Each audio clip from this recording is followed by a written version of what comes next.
வணக்கம். 5 மாநில தேர்தல் அது சம்பந்தமான கருத்து கணிப்பு முடிவுகள தொடர்ந்து நம்ம பார்த்துட்டு இருக்கிறோம். இந்த வீடியோல நம்ம மேற்கு வங்காளம் சார்ந்த கருத்து கணிப்பு முடிவுகள தெரிஞ்சுக்க போறோம். 3வது முறையா ஆல் இந்தியா திரிணாமுல் காங்கிரஸ் கட்சி ஆட்சியில இருக்கிறாங்க. மமதா பானர்ஜி மாநிலத்தினுடைய முதல்வரா இருக்கிறாரு. 4வது முறையா அவர் தான் வருவாரு அப்படின்ற மாதிரி ஒரு ஸ்ட்ராங்கான நம்பிக்கை இருக்குது. களத்திலயும் அந்த மாதிரியான ஒரு சூழல் இருக்குது. எதிர்க்கட்சியா ஒரு வலுவான எதிர்க்கட்சியா பாரதிய ஜனதா கட்சி இருக்கிறாங்க. இந்த முறை நாங்க மமதாவையே ஜெயிக்க விட மாட்டோம். நாங்க தான் வருவோம் அப்படின்ற மாதிரி அவர்களும் ஒரு வலுவான எதிர்க்கட்சியா இருக்கிறாங்க.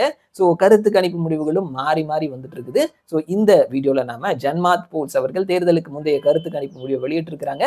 யாருக்கான வெற்றி வாய்ப்புகள் இருக்குது அப்படின்றத தெரிஞ்சுக்கலாம். 294 சட்டமன்ற தொகுதிகளை உள்ளடக்கிய மேற்கு வங்காளத்துல 148 பிளஸ் இடங்களை பிடிப்பவர்கள் வெற்றி பெறுவார்கள். நம்மோட சேர்ந்து 23ஆம் தேதி அடுத்தது 26ஆம் தேதி அப்படின்னு சொல்லிட்டு 2 கட்டங்களா சட்டமன்ற தேர்தல் நடைபெறவிருக்கிறது. ஒரு பெரிய மாநிலம்னு சொல்லலாம். 294 தொகுதிகள். யாருக்கான வாய்ப்புகள் இருக்குது?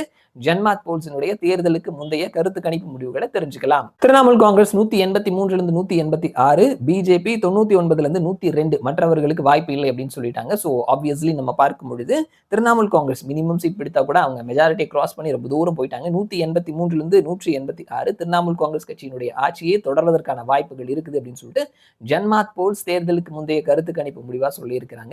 ஸோ பார்க்கலாம் என்ன நடக்குது அப்படின்னு சொல்லிட்டு மறுபடியும் நான் உங்களை இன்னொரு வீடியோல சந்திக்கிறேன். அது வரைக்கும் நன்றி.